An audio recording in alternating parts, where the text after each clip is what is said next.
Hello and welcome to our first Q&A session where we'll be answering some of your questions from the online community. For those of you who don't know me, I'm Eve Hanna, and I've been helping online gaming communities connect with development teams for the World of Outlaws game and now for the NASCAR 25 game.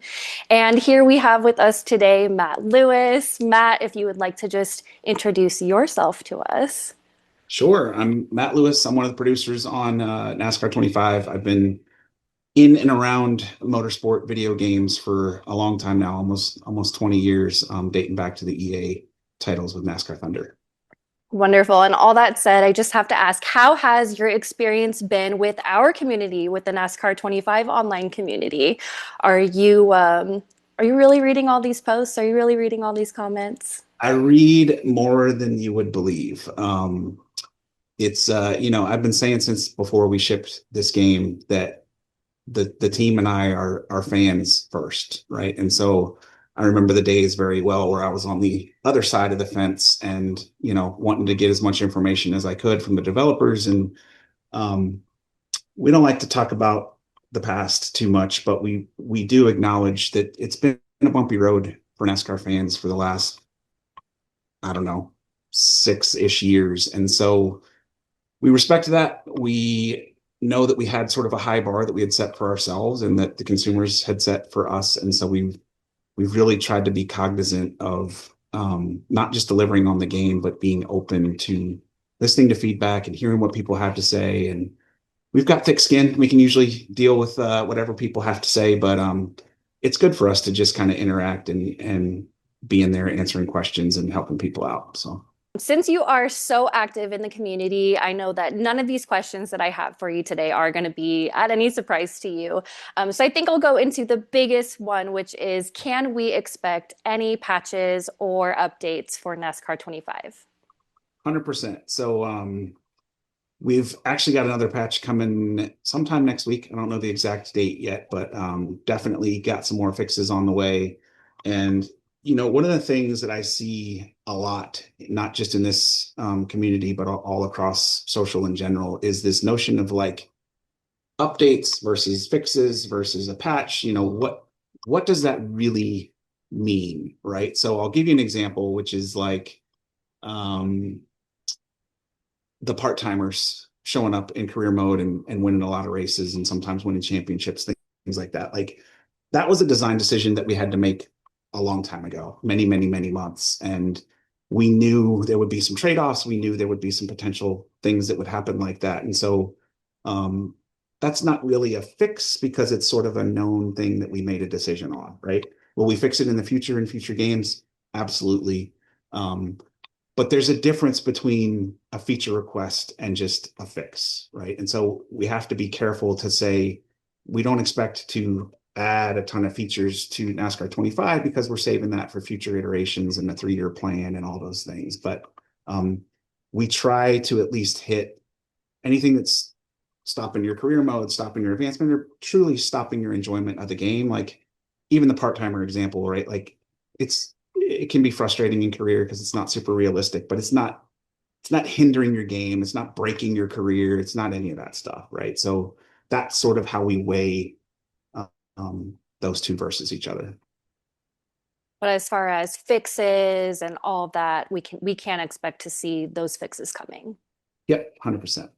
Awesome. Okay. And another popular topic from the group is getting updated rosters and liveries for those upcoming NASCAR seasons. And I'm actually curious about that in general, just like what it takes to do this. So can you discuss like what that takes to add replica liveries to the game and if there's a chance that we'd ever see that in the future? Yeah, so it's a pretty intense process. Like when you figure out all the things that need to happen between us and the race teams and getting everything approved, and then the sponsors that obviously pay tons of money to be on those cars, and who needs to approve different sets of artwork and all those things that sort of feed into it. As you know, we had a pretty elaborate DLC plan already with the October pat or the October DLC pack, and then another one in December, or another one in November, and another one in December. Um, that one will be out in probably mid-December. I don't know the exact date, but sometime before the holidays. And we've got a couple of other things, sort of as a couple little surprises around the holidays.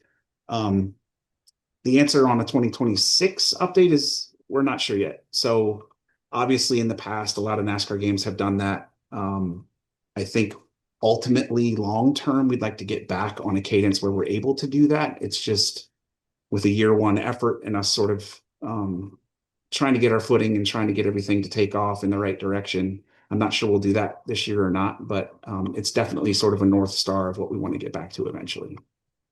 That's great. And that's really exciting to hear for me personally. So, but actually, when you brought up sponsors, that reminded me of another really popular question from the community, which is what is the deal with alcoholic beverage sponsors or adult beverage sponsors? Yep. Why are they not in the game? And is that ever going to change? I will never say never. There's we've done it all different ways, and this goes all the way back to the EA days. Some years we did it, some years we didn't. There are ways to do it, obviously, because you've seen it in prior games with age gating and things like that. But there's also a um, there's sort of an ebb and a flow over whether the companies themselves want to be associated with video games. So, for better or for worse, there's still a perception out there that um, video games and kids are sort of hand in hand. And even though the vast majority of our audience for this game are well above not just 18, but even the drinking age, there is that concern, right? And so in a lot of cases, it's the beverage companies themselves who say, we don't really need to be in a video game because that's predominantly kids and things like that. And so it's it's not just our decision. There's a NASCAR piece to that. There's a race team piece to that. There's a alcohol beverage company themselves piece to that. So I think it really just depends on each development year. We have the conversation almost every year of whether we're going to allow it and how we're going to allow it. So it's another one that I would say is on the radar. It's just we'll kind of see how things play out. Okay, and that does bring me on to my favorite topic, which you're never going to get out of these Q&As with me without discussing the paint booth.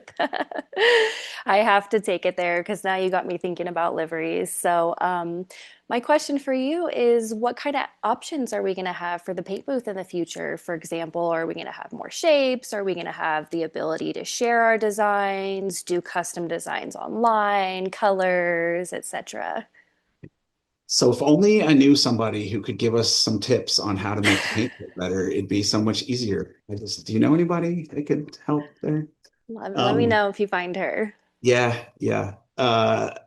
So I think the easy answer is yes, all of that. We need to push and keep pushing. I hope it's shown at least over the last couple of iterations of titles, not just NASCAR, but back into the dirt stuff that we're headed that direction, right? It's just a lot of that stuff always falls to priorities and what else do you have going on and where do you have to spend your time. I'm still hopeful for NASCAR 25 that we get some level of the ability to share your schemes. I know that's a big one for people. They spend all these time creating these cars. And so just so you know, the background there is it's not making it work. It works right now. Like I could go in there and turn it on and it would work and I would see your paint scheme. The issue is more on the political side, and you have to have a way to object to the car and flag it through the Sony and Microsoft systems and be able to remove it. And that's the piece that we didn't have, and so that's why it's not in there yet. So um, again, I don't want to make promises that we don't ultimately deliver on, but we are looking at it. We are trying to get it for NASCAR 25, if not in NASCAR 25, definitely for the future. But um, with that sort of primary feature, then it opens up the door to everything else, right? More shapes, more abilities to make more things. And I know mirroring is another big one that I see a lot. There's no ability to mirror right now. And again, that's something we've done in the past and we just need to carry over. So much better things in the future, I would expect. Well, that's really exciting. And you know we won't stop talking about it. So Yeah. we'll keep it in the conversation. So, speaking of online racing, are we going to be seeing any cross-platform capabilities here in the future? Yeah, it's definitely on our roadmap. There's some things you got to work out with all the various platform holders, and it didn't quite make the cut for a year one title. So definitely very high on the list for future games, and something that we know everybody's super excited about. I see that one quite a bit in all of the discussion. So it's definitely on the list. Okay, awesome. And for those, you know what, this is another one that I'm sure you see in the community as well. Could you sort of go through the difference between iRacing as a product and NASCAR 25 as a product, and what the difference between those two are, and maybe what you could consider buying if you're on the fence? Yeah, so I think this topic got even more important once Steam launched because of the being on the same platform, PC based and all that. You know, there's a there's a common sort of perception out there that if you think about, I've heard it described as a funnel or a pyramid, either works, right? But do the funnel thing, right? So if you think of it as the top of the funnel, that's NASCAR 25, right? That's as wide of an audience as you can find. Every experience for every user. If you are way on the easy side, turn on all the assists, you knock the AI down to 95 or something where they're super competitive, you can win right out of the box. I don't care if you ever played a racing game or not in your whole life. You should be able to set up our game in a way that you can immediately get top fives and immediately feel like you're having fun, right? Then over time, you get better. You learn how to drive without the assists on. You turn the AI up. You start playing career mode. You do all these things, and now you're sort of in the middle of that funnel, right? You've moved towards the upper end of what NASCAR 25 can provide. Now, you tell me, but I feel like if you turn all the assists off and you put them on 105 and you really press everything up to be as hard as it can possibly be, it's pretty darn close to Iris. Um, there's more challenge, I think, in the actual driving model on the sim itself than we have in the console game, but it's difficulty wise, it gets pretty close, right? So then at some point, you might say, all right, I've gotten really good at this console thing. Let me see what happens when I go and race others competitively online and want to do more multiplayer racing and really get to the upper end of or the bottom of that funnel, right? And then at the very, very bottom of the funnel is the 1% of 1%, which is William Byron, Carson Hocevar, Raja Caruth. Like they've literally come all the way through that same funnel. William Byron will tell you all day long he started on the NASCAR games that we were making back at EA. And that led him to a simulator. And then that led him to a real world race car. Like that's the dream, right? Is to have all of those things in that one funnel. And what's been missing for decades is someone else has always owned the top of that funnel. iRacing has always been the middle and the bottom, right? But now they have everything all the way through, and that mass market piece, which is NASCAR 25. This is all so exciting to hear, and that just makes me wonder, what is your vision for the franchise as a whole? Where do you see this game going? Yeah, I mean, I think I don't think there's any debate, at least not that I've seen, about the driving, right? Like I think we absolutely crushed it on this being the best driving game. And I said it for months in all the interviews I did before the game launch. And it sounds like a marketing guy, and it sounds like you're just saying all the things you're supposed to say to sell a game and all that. But like again, fans first, right? Like I've been doing this a long time. And in the first 3 months of just playing the game myself, I was like, wow, like this is gonna be pretty freaking amazing. So that was step number one, right? Is like if you don't have that right, the rest is worthless. Like you can have the best career mode in the world, but if the game drives like crap, nobody's going to play it. So, um, getting that basis, getting everything in place the right way, having all the rules. I mean, again, it sounds like such a simple thing, but like just having a lot of the basic NASCAR rules in place and having a functional game compared to where we came from several years ago. That was another big check on the list, right? And it's an iterative process. The other thing that I wanted to sort of highlight, because I see this all the time. People will say comments like, I don't understand why it's 2025 and it can't be as good as NASCAR 2005 you usually see NASCAR Thunder 2004 to 2006. That's typically what people say are their favorites, or Dirt to Daytona, or Papyrus's NASCAR Racing 2003 season, right? In every single one of those cases, pretty much exclusively, they were the fifth or the sixth title in the line, right? Meaning on Papyrus's side, you had NASCAR 1 through NASCAR 4. NASCAR 2003 season was the fifth one, right? Same thing for the EA games. Whether you're talking about 4, 5, or 6, it was somewhere fifth or sixth because there was one in 2000 as well. So it takes time, right? And I know people don't want to hear that. They want to be like, I want the best game ever right out the gate, first game. And so do we, right? But it's an iterative process and it evolves over time. And you've got to figure out where to spend your time every year so that you ultimately are building to that 3 or 5 year plan where you do get there and you do want to compete with those best games of all time. And you do, we're building a franchise. This isn't just like another developer swooping in to make NASCAR games for a couple of years. We want to be here 30 years from now, just like Madden has been for the NFL, right? And that's when everybody wins, because for better or for worse, every time the NASCAR license has bounced around to different publishers or different developers, it's the fans who suffer because they have to then reboot and go through this process of rebuilding the game, right? That was a really long answer, but I No, think right?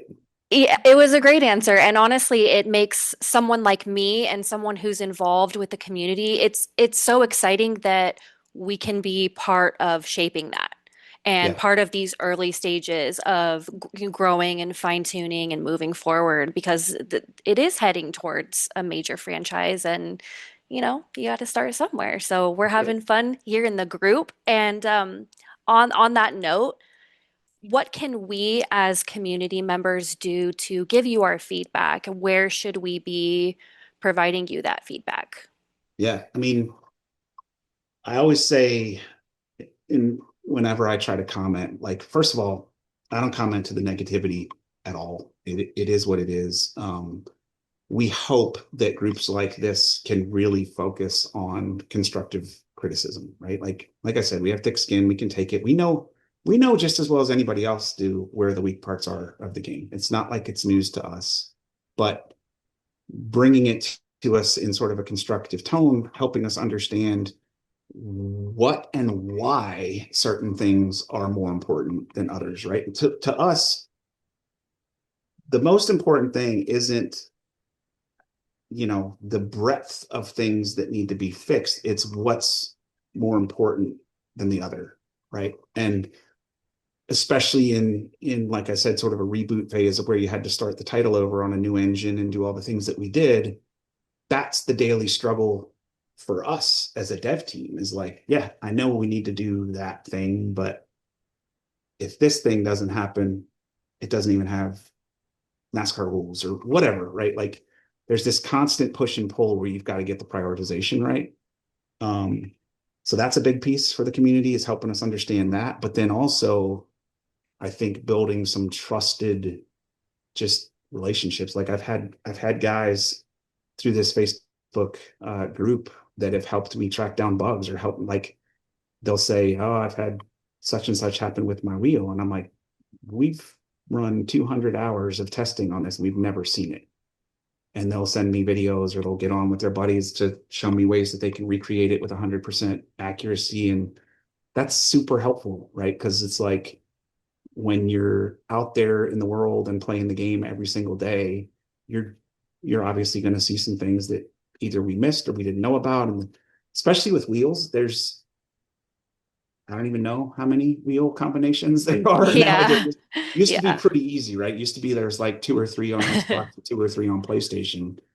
But especially when you throw in PC and you've got guys with, $3,000 wheel and pedal setups that you've never heard of, and you're like, what? It doesn't do what? Uh, Yeah. but that's the second piece is building that sort of smaller community that they're trusted guys. They really know what they're talking about. They can help us reproduce stuff, and really just sort of using them to our benefit to help us out. Yeah, and it's a unique relationship and it's really cool. It's really a cool thing to be a part of, to be part of this online community. So I will be putting the information to join the Facebook group in the description if you would like to start providing your feedback and join the community. I'll have all of that information there. And Matt, I really just want to thank you so much for your time with us. I know you and your team are so hard at work and you're all so busy. So I really just want to thank you on behalf of the group for taking your time out of your schedule to answer these questions for us and give us these exciting updates. Yeah, and we it goes without saying, but we really appreciate you and all the admins and all the moderators who do this stuff literally out of the goodness of your heart and just because you're big fans of what we do. And yeah, we wouldn't exist without people like you guys. So thank you very much for all your support.